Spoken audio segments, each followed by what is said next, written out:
së 4 të Raiffeisen Superligës së Kosovës në futboll dhe janë arritur këto rezultate. Prishtina Vllaznimi 3-2, Trepça 89 Hysin 1-0, Flamurtari Liria 1-1. Drenica Besa 1-0, Ballkani Keku 0-0 dhe Ferizaj Trepça 2-1. Pas 4 xhirosh tabelës së Raiffeisen Superligës i prin Prishtina me 9. Në 4 pozitat pasuese janë Ballkani Keku 389 dhe Liria që kanë nga 7 pikë. Hysi dhe Besa janë në pozitat 6 dhe 7 me nga 6 pikë, kurse Ferizaj, Trepça dhe Drenica ndajnë pozitat 8, 9 dhe 10 me nga 4 pikë. Dy skuadrat e fundit në tabelë janë Flamurtari që ka 3 pikë dhe është në pozitën e 11 dhe Vllaznimi që është i fundit me vetëm 1 pikë. Pas lojës së mirë të treguar në Pej për kundër humbjes nga Besa, pritet që në takimin e sotëm me Vllaznimin Prishtina të shënonte fitore pa ndonjë vështirësi. Megjithatë, nuk doli kështu. Vllaznimi e nisi shumë mirë ndeshjen, nga se që në minutën e 7 kaloi në epërsi kur Virtut Hashani e shfrytëzoi mjaft mirë gabimin e repartit defanziv të Prishtinës dhe e kaloi në avantazh skuadrën gjakovare.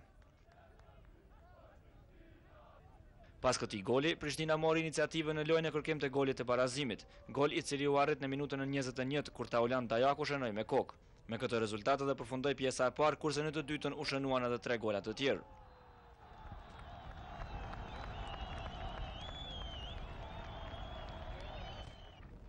Edhe në këtë pjesë, Vllaznimi kaloi herët në epërsi. 4 minuta brenda periudhës së dytë, Atzaj Gashi shënoi këtë gol të bukur dhe e kaloi skuadrën gjakovare për herë të dytë në epërsi.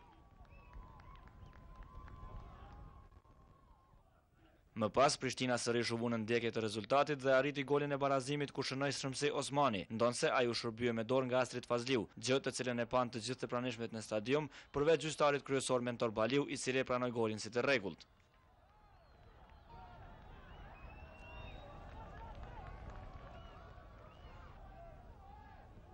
Pas barazimit e rezultatit, Prishtina vazhdoi të sulmonte duke kërkuar golin e fitores, kurse futbollistët e Vllaznimit u përqendruan në mbrojtje të rezultatit. Dhe këtë gjë ata e bën mjaft mirë deri në minutën e 90 të kohës së rregullt dhe në disa minuta të kohës shtesë. Mirëpo në këtë të llovi në zonën e skuadrës mysafire, më së miri u gjend zëvendësuesi i Prishtinës Suad Saljagic, i cili shënoi golin e fitores për skuadrën nga kryeqyteti, ndonse gjakovarët u ankuan shumë duke pretenduar në ndërhyrje të palejueshme ndaj portierit.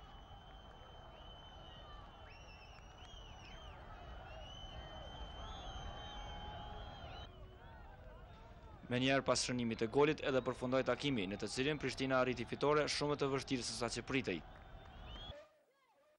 Në fakt, skuadra mysafire është ajo që e nisi më mirë takimin dhe pati mundësi të kalonte në epërsi që në minutën e 14, por kjo gjuajtje e Yll Hoxhës përfundoi në transversalen e skuadrës vendase.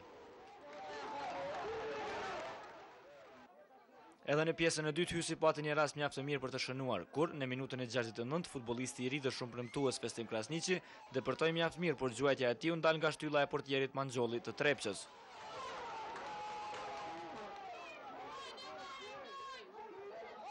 Pasi që humbi 2 raste të tilla, Hysi u ndëshkua në minutën e 75 kur Trepça shënoi gol nëpërmjet qendërmbrojtësit Blerim Berisha.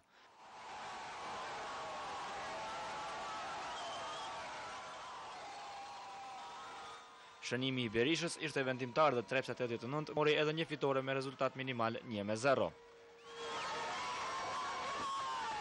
Kundër Liris, e cila pas 2 fitoreve të njëpasnjëshme, në kryeqytet nuk arriti të marrë maksimumin e pikëve. Në fakt, Flamurtari nisi më mirë takimin dhe pas disa gjysmë rasteve, kjo skuadër kaloi në epërsi në minutën e 19, ku shënoi sulmuesi më i rrezikshëm i Flamurtarit, Artan Gashi. Pas pësimit e golit, Liria u hodh në ofanziv dhe 2 minuta para përfundimit të pjesës së parë, skuadra nga Prizreni arriti ta barazonte rezultatin kur mbrojtësi i Flamurtarit Alban Uxmaili shënoi autogol. Në pjesën e dytë të dyja skuadrat ishin të interesuara për ta ruajtur rezultatin deri në fund dhe me nga një gol të shënuar fituan nga 1 pikë. Kishte vetëm 1 pikë para takimit me Besën dhe kishte nevojë etike për fitoren në këtë ballafaqim. Në anën tjetër, pejanët në këtë ndeshje hynin mjaft të motivuar pas fitores me Prishtinën në fundjavë. Megjithatë, loja e treguar nga të dyja skuadrat, sidomos në pjesën e parë, ishte e cilësisë së ulët. Munguan rastet e mira për shënim dhe për pasojë kjo pjesë lojë përfundoi pa gola. Në pjesën e dytë, Drenica u vu seriozisht në kërkim të fitores dhe loja ofanzive e kësaj skuadre u shpagua në minutën e 65, ku sulmuesi veteran Besim Bajraktari shënoi golin e vetëm në takim dhe i siguroi Drenicës fitoren e parë në këtë edicion pas 4 xhirosh. Feriza e ka shënuar fitore shumë të rëndësishme në ballafaqimin e sotëm me kampionin aktual Trepçën, që duket se ka probleme me formë në këtë fillim të stinorit. Në fakt, Trepça nisi mjaft mirë takimin dhe pas disa rasteve të humbura në minutat e parë të ndeshjes, në minutën e 10 kjo skuadër kaloi në epërsi ku shënoi me sfushori Arsim Plepolli.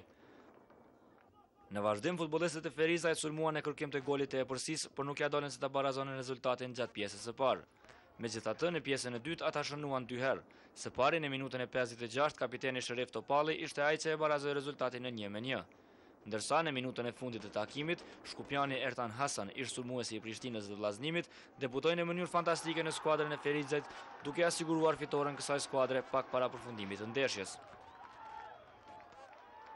Të mirë të sezonit dhe në ballafaqimin e tyre të sotëm, pritet që të tregojë lojë e hapur dhe efikase. Por përkundër faktit se u krijuan një numër i madh rastesh për të dyja skuadrat, golat munguan. Rastin e parë serioz në takim e patën mysafirët, mirëpo tentimin e Berbatovcit e priti me sukses portieri Bujar Thaçi.